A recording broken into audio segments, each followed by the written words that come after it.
আজকে অভিযান পরিচালনা করার মূল উদ্দেশ্য হচ্ছে, আপনারা জানেন এই খাতুনগঞ্জ হচ্ছে বাংলাদেশের অন্যতম বড় ভোগ্যপণ্যের পাইকারি বাজার।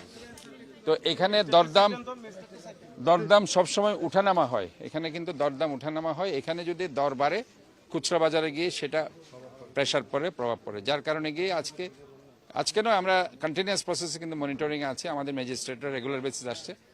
আজকে আমি পার্সোনালি এসেছি যে দেখার জন্য। তো আমি ওভারঅল দেখতে পেয়েছি যে তাদের যে রেড চার্টগুলো আছে তাদের এটা আমি চেক করেছি, তবে বেশ কিছু জায়গায় অসঙ্গতি দেখেছি।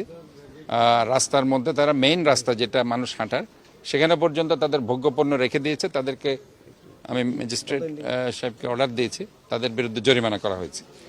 এবং আমরা চাই যে মানুষ হাঁটার প্রতিবন্ধকতাও যাতে না হয়, এবং সেখানে আমরা তাদেরকে সতর্ক করেছি যে যাদের দোকানে ময়লা পাওয়া যাবে সামনে, তাদেরকে আমরা পানিশমেন্টের আওতায় আনবো। কারণ আমাদেরকে পাশাপাশি জলাবদ্ধতার ব্যাপারটা, কারণ খাতুনগঞ্জ এটা ইম্পর্টেন্ট মার্কেট, এখানে জলাবদ্ধতা যাতে না হয় সেটা আমাদের দেখতে হবে।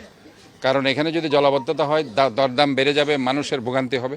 কাজে এই জিনিসটাও তাদেরকে বুঝতে হবে, কোনো ধরনের যাতে ময়লা আবর্জনা যত্রতত্র না ফেলে, এবং অন্য জায়গা থেকেও যদি ওনার সামনে আসে, ওনারই একটা ডাস্টবিন তার ছোট করে রাখতে হবে, যে ময়লাগুলো ওনার নিজ দায়িত্বে রাখতে হবে। এই দায়িত্ববোধটা আমি মানুষকে অ্যাভয়েড করতে চাচ্ছি, যাতে করে তাদের মধ্যে এটা গ্রো করে।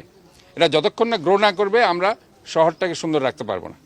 জন্য আমি যেহেতু রাস্তার যেটা যানজট, সেটা আমি ট্রাফিক বিভাগকে আমি স্ট্রংলি বলছি এই দায়িত্বটা তাদেরকে পালন করতে হবে। এখনও বিভিন্ন জায়গায় এই ধরনের ব্যাটারি চালিত রিক্সাগুলো ঘুরছে এবং তারা যানজট সৃষ্টি করছে। এ ব্যাপারে ট্রাফিক বিভাগ যাতে দৃষ্টি দেয় এবং এটা তারা যাতে অ্যাকশানে যায়। এবং আমি এখানে আবারও বলতে চাই যে রমজান মাস, এই রমজান মাসে যাতে করে রোজাদাররা নির্বিঘ্নে স্বস্তিদায়কভাবে তারা যাতে রোজা রাখতে পারে। কারণ সারা পৃথিবীতে মুসলিম কান্ট্রিগুলোতে ভর্তুকি দিয়ে বিক্রি করা হয়, কম দামে বিক্রি করা হয়, ইভেন বিনামূল্যে বিক্রি করা হয়। এই আদর্শটা আমাদের মধ্যে আসতে হবে, এই নৈতিকতা আমাদের দেশেও আসতে। এখানে সবাই ম্যাক্সিমাম মুসলিম, 90%।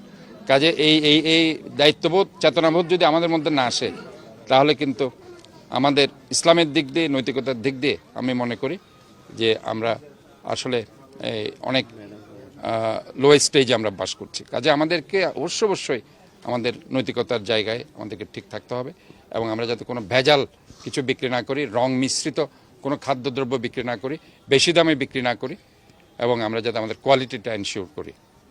ধন্যবাদ।